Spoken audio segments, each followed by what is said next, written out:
Hello, everybody. Today we have the final topic, trade.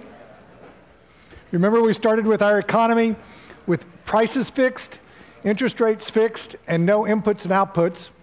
In this lecture and the next lecture, we're now going to add inputs and outputs, exports and imports, and see how our trade situation affects the economy.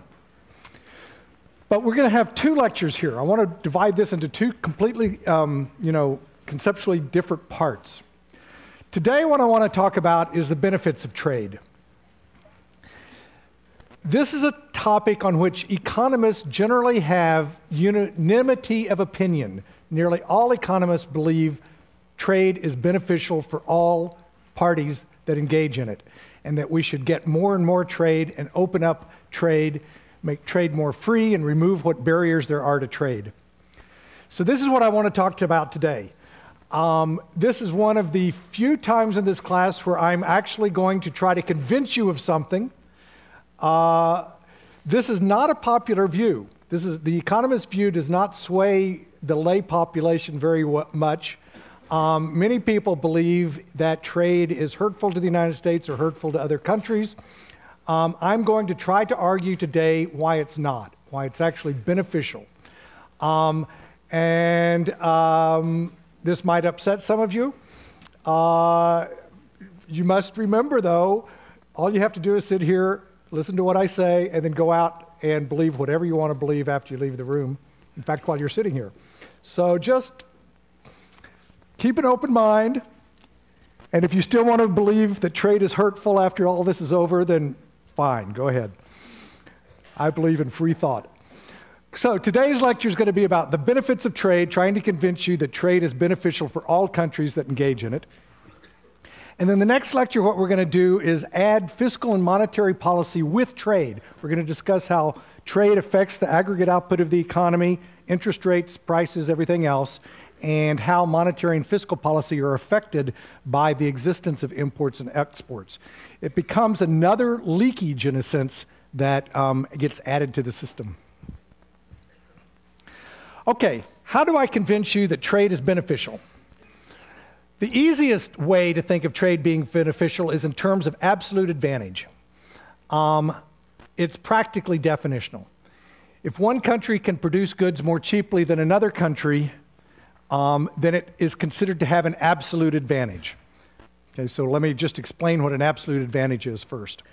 So for example, suppose with 1 acre of land, 1 tractor, and 2 workers, the United States can produce 100 bushels of wheat, and New Zealand can only produce, with the same inputs, 80 bushels of wheat. What this means is that the United States has an absolute advantage over New Zealand in the production of wheat. We can produce wheat with fewer inputs than New Zealand can produce wheat, and so we have, by definition, absolute advantage. It should be abundantly clear, we don't even need an explanation of this. If 2 countries have absolute advantage in different goods, then it's better for each of those countries to produce the good in which they have an absolute advantage and trade for the one that they don't have the absolute advantage. So for example, I chose this example well. The United States has an absolute advantage in wheat. I don't know if you know, but the United States exports tremendous amounts of wheat. We are one of the feeders of the world in terms of grain. There's just a ton, lots of grain going down the Mississippi River and out to other countries. New Zealand, as you all know, has sheep. They have an absolute advantage in sheep, let's say.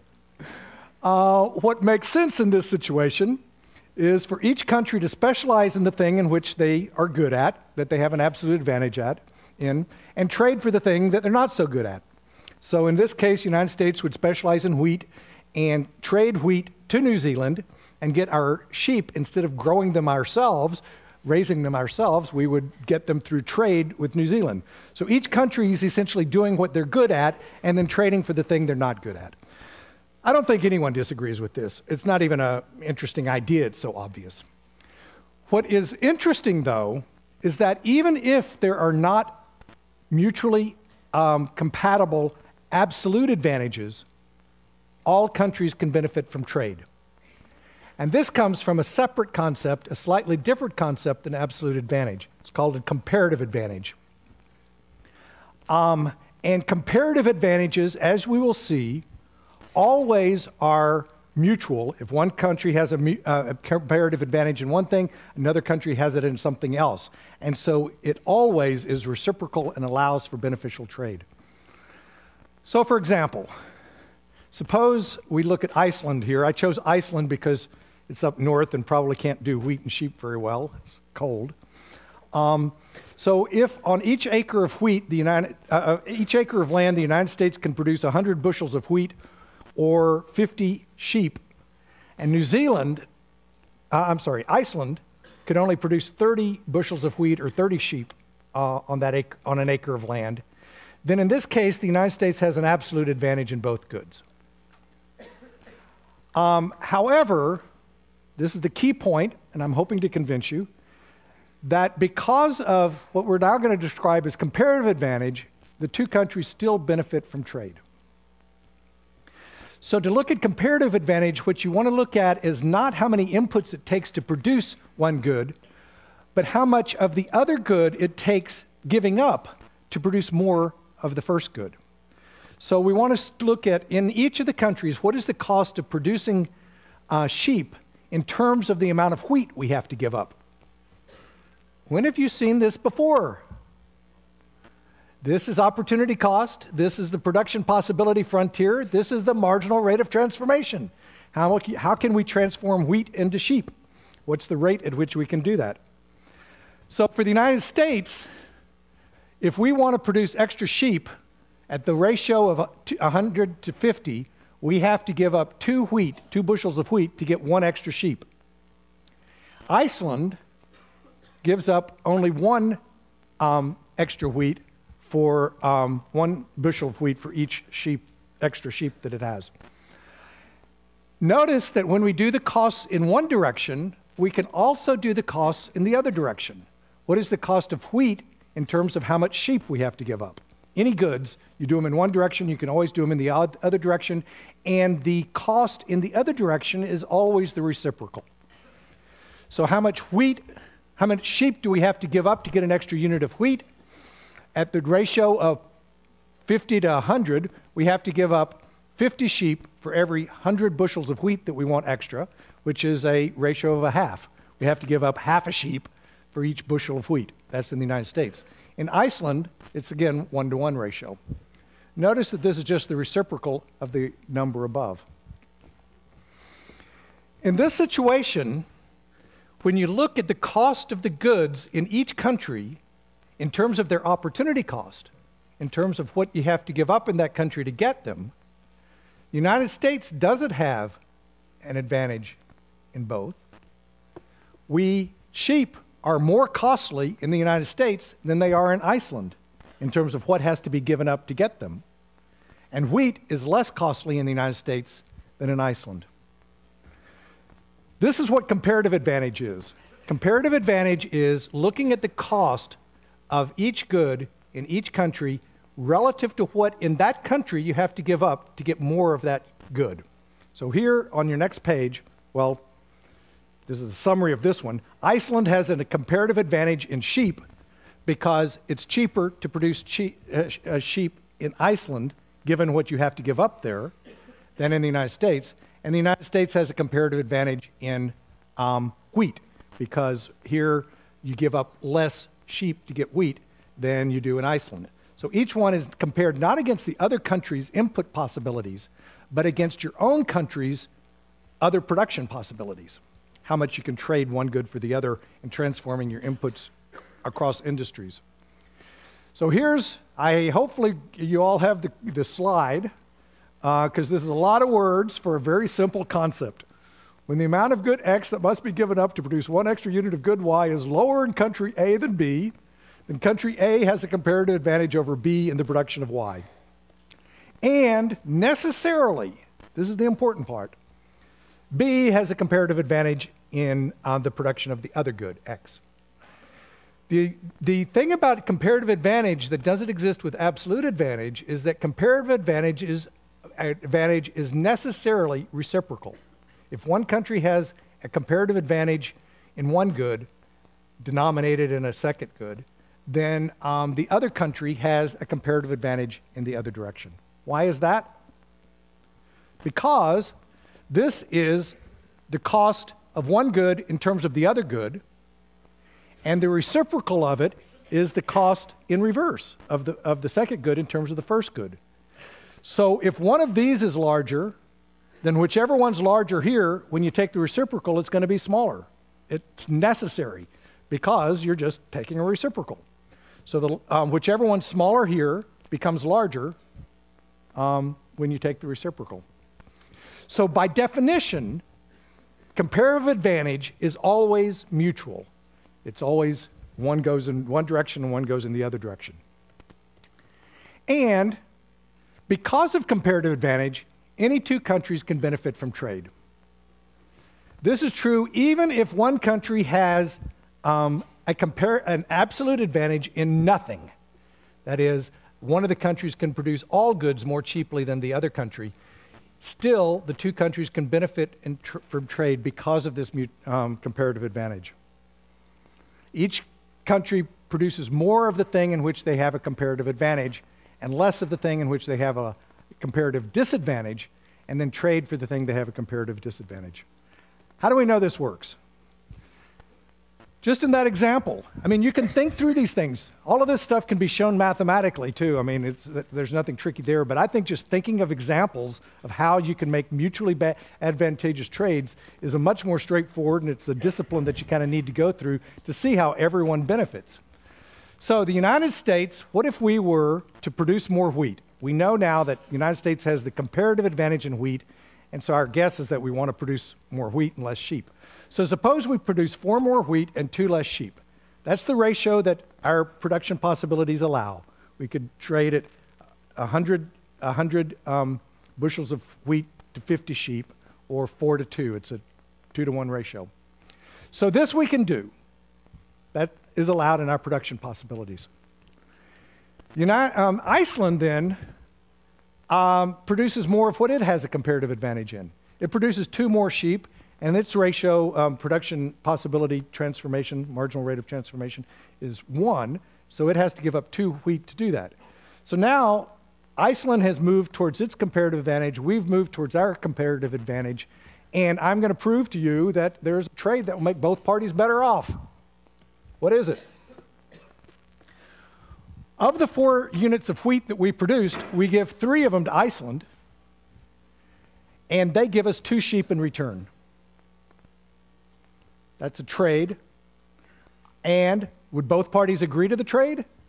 Yes, because both parties would benefit from the trade. The United States is better off because we're producing 2 less sheep, and 4 more wheat. We're giving away 3 of the wheat. So now we've only got 1 more wheat than we had to start with. But we're getting 2 sheep from Iceland. So the 2 sheep we gave up, we're now getting back from Iceland, and we're now 1 wheat ahead. Of the 4 extra wheat we produced, we keep 1 and give away 3. So we're 1 ahead. And Iceland is also better off because they gave up 2 wheat to produce the extra sheep. They gave away these sheep, but they got 3 wheat in return. So now they gave up 2 wheat and get 3 in return. Now they're better off. Each party is better off than they were before. And it occurs even though Iceland has an absolute advantage in nothing. They're still better off, both countries are better off, by each country moving towards the thing they have a comparative advantage. Now, the way I've done this is each one of them ends up with 1 extra wheat, and so it looks like the total number of sheep has not changed. But you could trade at different rates that would allow more wheat and more sheep in different proportions. What's the trade rates that are possible in this tiny little economy we've got? Here we did a trade rate of 1.5 to 1, wheat to sheep. What are the limits on the trade rate that can be applied in this economy?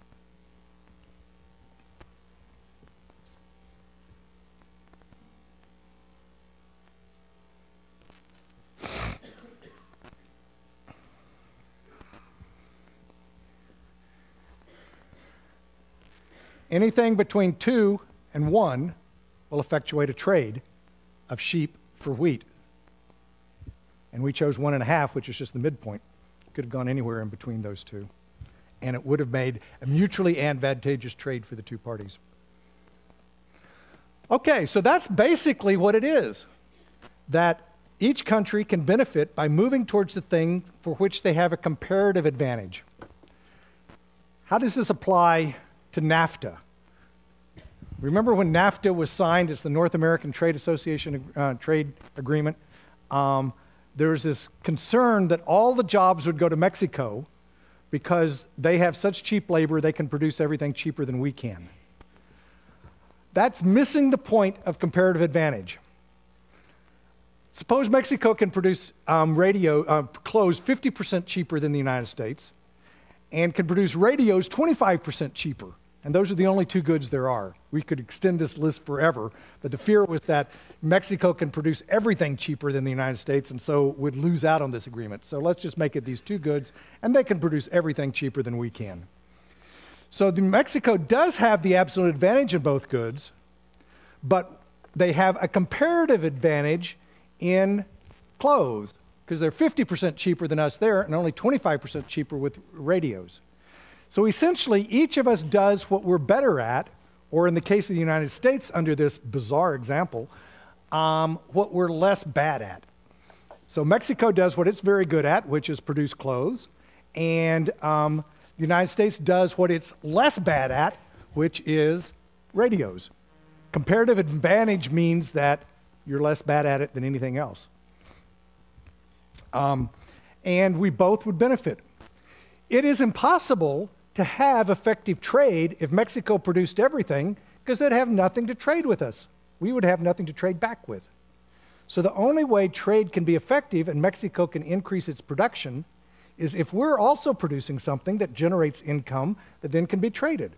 So the whole concept that all of our jobs are going to go down to Mexico and we're going to lose out from this arrangement is missing the idea that trade has to be mutual. There has to be something to trade for. And in each case, each country moves towards the thing which they have the comparative advantage, which means moving towards the thing you're less bad at, if you think you're bad. I also find this concept that the United States can't produce anything as cheaply as Mexico is a little bit insulting. We're a great country. We can produce good things at good prices. Anyway, but that was the fear, and it's an unfounded fear even if you take the premise that the United States really can't do anything worthwhile. If you take that premise, still, we benefit from trade by doing the things we're least bad at under that concept. Okay, so this is the reason trade is beneficial. It's always beneficial to the countries that trade. There's always a trade rate at which you can find a mutually advantageous arrangement between the countries. However, as I've said, it's very hard politically for this idea to gain footholds. Countries traditionally place tremendous protectionist barriers on trade, trying to protect their domestic industries in what I think is a misguided form. These are examples of them. Tariffs. Tariffs are taxes that are placed on imports. So a country that is selling goods in the United States would have to raise its price to cover not only the cost of its production, but the cost of the tariff. The only purpose that this serves, the only effect that this has, is to prevent the United States from moving out of those industries in which it does not have a comparative advantage and into the industries in which it does have a comparative advantage. If another country can produce things that, given the trade rates, are advantageous to them, better than we can do, then we should let them and move our resources into something that we can do well or less bad, whichever way you want to look at it. These tariffs simply delay that process. And if they're there permanently, they prevent the process. So it's, how to put this? To make this vivid, it's kind of like if I were to play basketball, and the way you allow me to make points is to put 100-pound weights on all the other players. That's not the solution. The solution is to get me off the court and into something I'm not quite as bad at. So tariffs simply do that.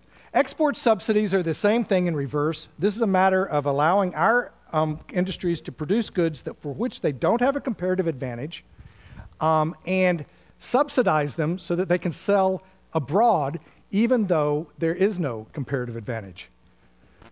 So this is another protectionist mechanism. Again, the solution should always be move towards what you have a comparative advantage in, recognizing there always is a comparative advantage.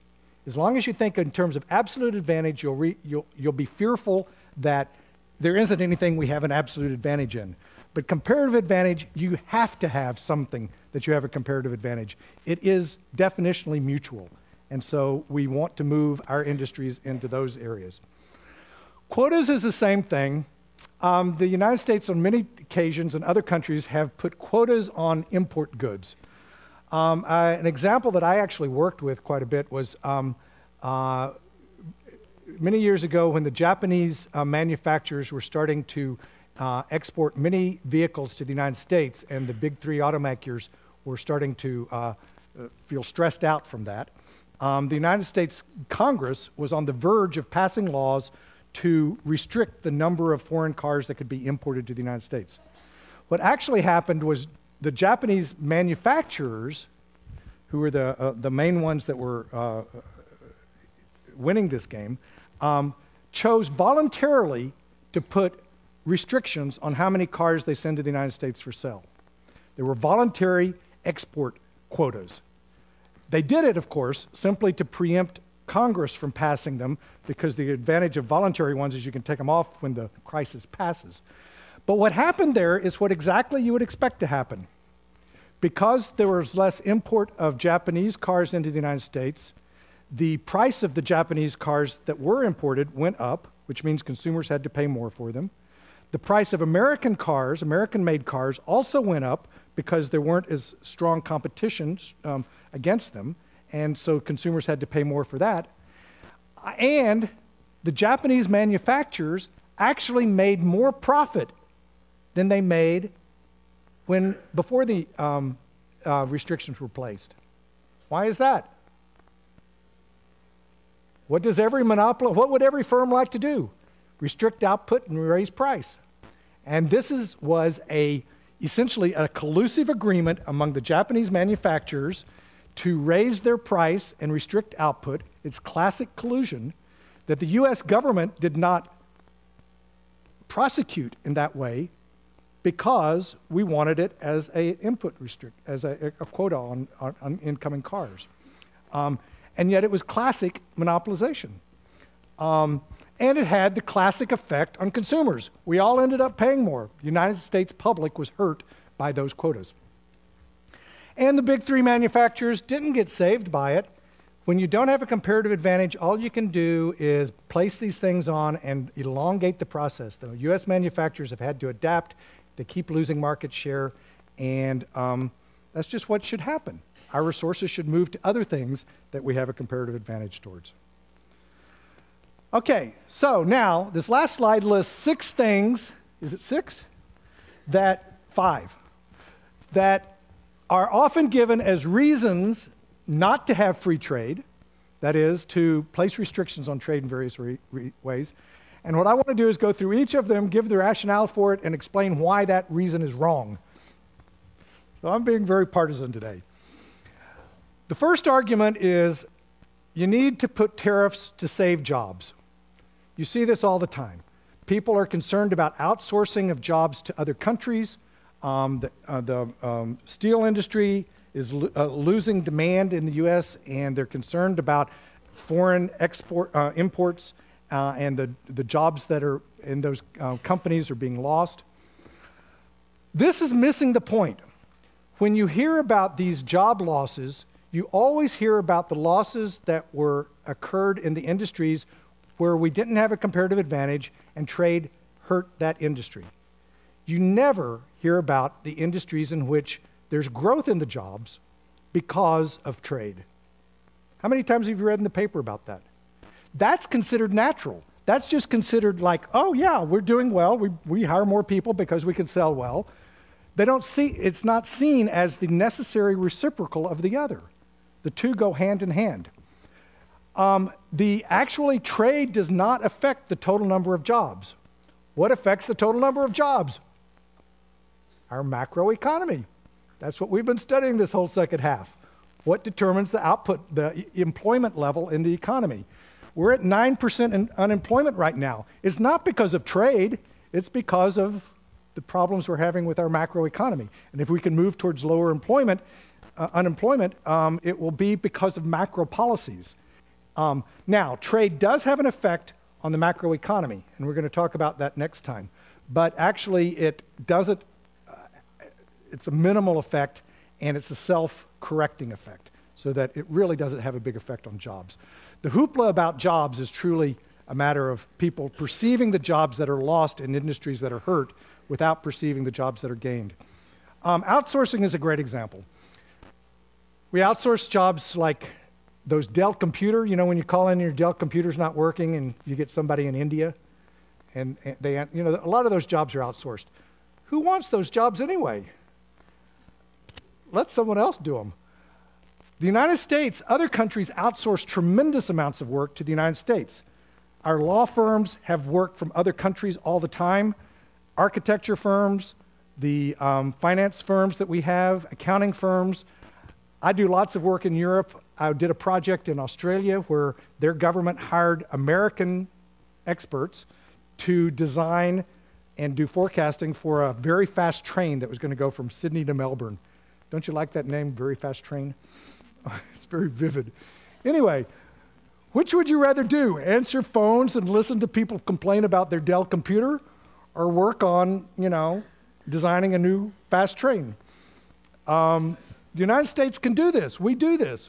And if you want to disallow outsourcing of our jobs, we're also not going to get other countries outsourcing to us. It just has to be mutual in that way. So it doesn't save jobs. It just changes where those jobs occur. This is another argument that's often raised. We even have a law against dumping by other countries. The accusation is that other countries create their products and then sell them in the United States at prices that are below cost. In fact, that are accused of being below marginal cost. And that's considered dumping. It's called dumping. The problem with this argument is that usually the price that is being charged by the foreign countries is below our marginal cost, not below their marginal cost. It's not dumping from their perspective, it's just undercutting our firms. So it looks like dumping from our perspective. From their perspective, it's selling at a profit. So then you have to ask yourself, why would a country or a company ever dump products at a price below marginal cost? Well, the argument often is, well, they make it up in volume. Well, no. You lose $1 on every unit, you may sell more units, you just lose more. So if you're selling it below marginal cost, you simply are losing money. No rational firm is going to do that. The only way in which a firm would want to sell below marginal cost is if they could run out their competitors by doing so, make them go bankrupt, and then after they've made their competitors go bankrupt, raise their prices to a monopoly level. And it might be that that is a rational way for firms outside the United States to act, run out the American manufacturers, and then raise price. However, notice that that works only, and the companies that do it know that it works only, if after the company has raised its price again, the old firms don't come back. Most of this anti-dumping, and that's highly unlikely. I mean, a company that was in business, was run out of business because of low prices, can come back into business when the prices go back up. Most of this anti-dumping has been on electronics. There's been a lot of controversy about TVs. You know that there are no TVs made in the United States anymore. There's practically no electronics of any form made in the United States anymore. It's all imported. And the accusation there was that they're selling it below marginal cost pricing. Well, the only way that would be reasonable to do if you're the foreign company is to run out the American manufacturers, which they have, then raise prices, and the U.S. companies not come back. Well, the U.S. companies can easily come back. Anyone can make a TV. I mean, you can buy a kit on the internet to make a TV. So it wouldn't take but a month for companies to get back into business making TVs if it became profitable to do so in the United States. So this dumping argument is generally, it's an exceedingly rare circumstance in which a company would find it advantageous to dump in the United States. And usually this accusation is made because they're selling below our marginal cost, not below their own marginal cost. So it's not actually dumping, it's actually moving towards comparative advantage. National security. I love this one. The idea here is we need to produce our own products for national security reasons. If we get in a war, we need to be self-sufficient and be able to sustain ourselves. Well, one thing about this is it's just astonishing the number of things that have been claimed as national security reasons for trade barriers. I think one of the most egregious was the National Association of Scissor Manufacturers testified in Congress that they needed trade protection for national security. I don't know what kind of war they were thinking we were going to have. People attacking each other with scissors, maybe. I don't know. But that was given as an excuse. But I think more deeply than that is we're past the point of self-sufficiency. There's no hope that we're going to be self-sufficient. Our national security is better served by recognizing our interdependence and dealing with it. In fact, I think national security is actually served by extensive trade. You don't bomb your customers.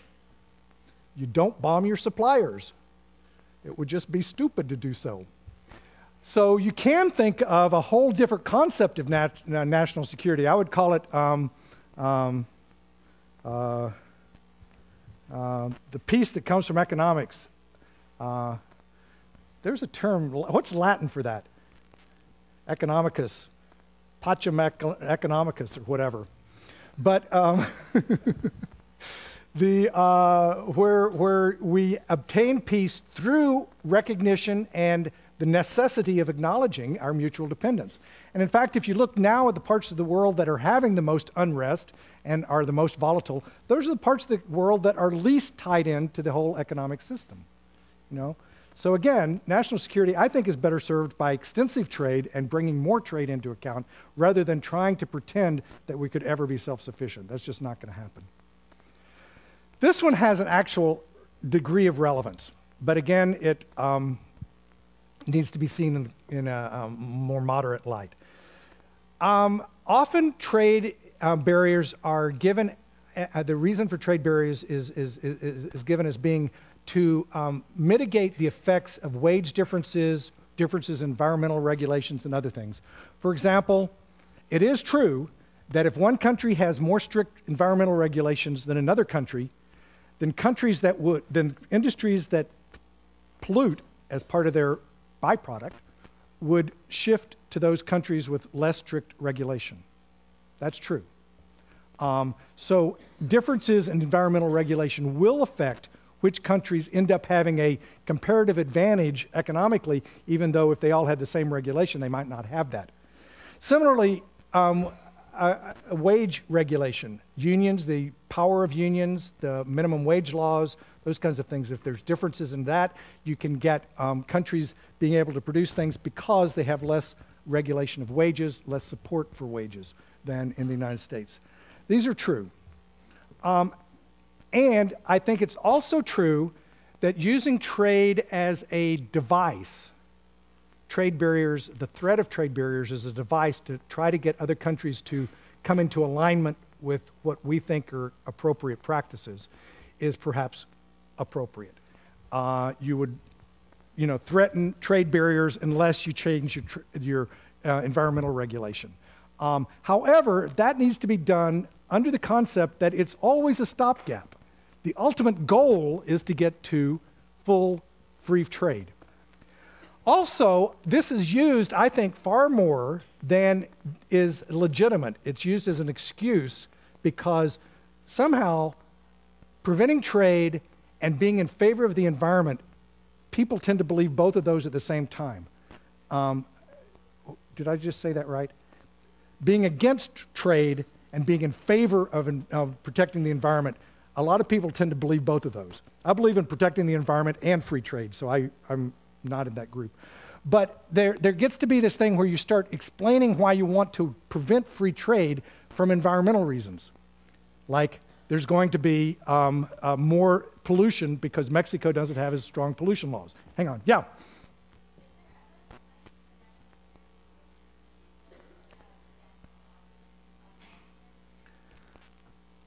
Whoa. I imagine so. I mean, I'm never an absolutist on anything. But yes, I doubt, at the end of World War II, we would have wanted to let the Germans know about our bombs. So yes, you got to use all these things with, some thought. So I don't know in general, but yeah. Thanks. Let's see. Oh, the environmental regulation. What is peculiar here is most environmental pollution that goes on is from the United States. We are the history's worst polluters ever. If the rest of the world polluted as much as we did in CO2 emissions on a per-person basis, our Earth would have been a crusty little comet a long time ago. And hopefully our practices won't be adopted by other people. So for us to prevent trade with other countries because they are supposedly not being environmentally conscious is just the height of hypocrisy. I mean, it's just amazing. In any case, I do believe that sometimes these are legitimate reasons for trade barriers as a negotiating tool, but not as a long-term solution. And then this last one, this is my absolute favorite. It just boggles my mind. The whole idea, buy American, have y'all seen those where, you're supposed to buy American? There was even a period when the auto manufacturers were doing badly that if you bought a foreign car, people would key it, scratch it as a protest against your buying a foreign product. This is seen as patriotism. It is the most piss-poor concept of patriotism I have ever seen. The implication is that our country can't produce, the only products our country can produce are such poor quality, bad prices, the only reason you're going to buy them is because they're American. It's out of a sense of guilt that they're American. I'm too patriotic to believe that. I believe we can produce good products at good prices that people buy because they want to. And in fact, we can. We're an astonishingly creative and productive country. We're the center of pop culture. We're the center of scientific output. We're the technology center, the Googles, the Facebook, all of those things. They came from here. We don't need to feel guilty that you should buy from us because, we can't do anything better. We can do great things. We shouldn't be afraid. We should be confident of that. So be patriotic and allow free trade. Bye-bye.